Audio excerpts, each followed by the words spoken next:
Kita ke kasus hukum, saudara. Terdakwa anak AG akhirnya divonis 3,5 tahun penjara. Majelis Hakim Pengadilan Negeri Jakarta Selatan menilai AG terbukti secara sah dan meyakinkan bersalah dan terlibat penganiayaan D.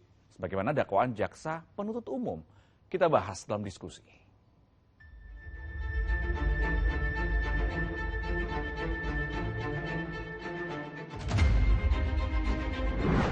Kurang dari 1 bulan. Perjalanan persidangan dari anak AG ini sangat cepat sekali dan bahkan sudah mencapai tahap final. Kekasih dari Mario Dandi sudah divonis dengan hukuman 3,5 tahun penjara. Kita nggak akan ngomongin soal angka vonisnya ya, tapi soal bagaimana ini menimbulkan efek jera. Bagaimana vonis yang dijatuhkan ini bisa memberikan pembelajaran bagi pelaku anak agar tidak mengulangi perbuatannya di kemudian hari. Yuk, kita diskusi.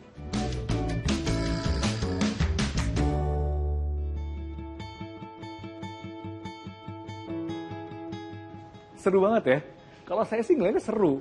Karena ini adalah momen pertemuan antara Inul Daratista, Mas Adam Suseno sang suami, dan D di rumah sakit beberapa waktu lalu. Ini katanya adalah wujud dari permintaan si D yang ingin memegang kumisnya Mas Adam.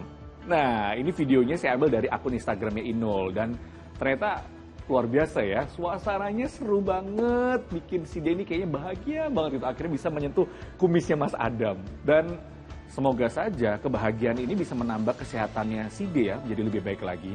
But anyway, di antara informasi yang menarik dan juga kabar baik soal kesehatan D, ternyata di balik itu salah satu pelaku penganiayaan D ini memasuki babak baru soal proses hukumnya.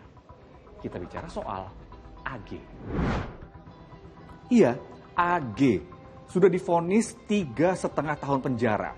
Sidang vonis ini digelar terbuka tapi terbatas dihadiri. Jurnalis yang diizinkan untuk masuk ke dalam ruang persidangan ini hanya 2 perwakilan dan itu pun tidak diperbolehkan membawa alat perekam visualisasi alias sang jurnalis hanya boleh merekam atau memperdengarkan audionya saja. Kalau dibandingkan antara vonis yang dijatuhkan hakim dengan tuntutan dari jaksa, ini vonisnya lebih rendah ya. Kita tahu jaksa kemarin sempat menuntut AG dengan hukuman 4 tahun penjara. Tapi ternyata vonisnya 3,5 tahun saja. Tapi di luar itu semua, soal vonis ataupun tuntutan terhadap pelaku anak ini memang sesuai aturan harus separuh dari kejahatan yang dilakukan oleh pelaku dewasa. Dengan putusan amar, putusan tadi yang disampaikan hakim yaitu 3 tahun 6 bulan, kami menghargai keputusan dari hakim tunggal ini meskipun berada di bawah tuntutan jaksa, tetapi kami mengapresiasi dan menghargai keputusan dari hakim tunggal ini. AG akhirnya sudah diputuskan untuk menjalani masa tahanan di Lembaga Pembinaan Khusus Anak. Dan ini sempat dipertanyakan oleh beberapa orang. Kenapa? Karena kalau bicara soal anak, yang terpenting adalah bagaimana caranya anak ini bisa sadar dan bisa kembali kepada hitohnya seperti anak di usia itu. Ya, kalau lihat keadaan keluarga AG pun juga tidak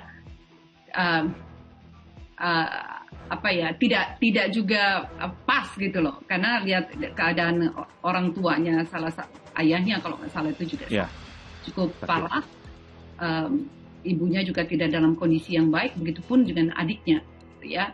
Jadi memang anak ini sendiri, kalau bisa bilang di dalam keluarga ini. Jadi memang kalau dilihat keluarga sendiri tidak terlalu pas untuk dikembalikan kepada keluarga. Saya nggak tahu kalau apakah ada extended family, keluarga lainnya, mungkin om, tantenya, dan keluarga lain yang lebih baik bisa menerima anak ini. Ataukah memang malah lapas yang nanti bisa membentuk anak ini. Jadi buat saya ini benar-benar harus dengan sangat bijaksana untuk bisa menentukan anak ini paling baik ada di mana. Nampaknya agak berat juga ya untuk menangani kasus anak AG ini. Cuman ya itu tadi, harapannya kan pinginnya AG ini nanti bisa kembali ke jalan yang benar. Tentunya dibutuhkan kerjasama banyak pihak, pihak-pihak yang sangat ahli di bidangnya. Sementara itu, soal kasus penganiayaan sendiri kita tahu ya, ada 2 tersangka lain, yakni Mario Dandi dan Shane Lucas.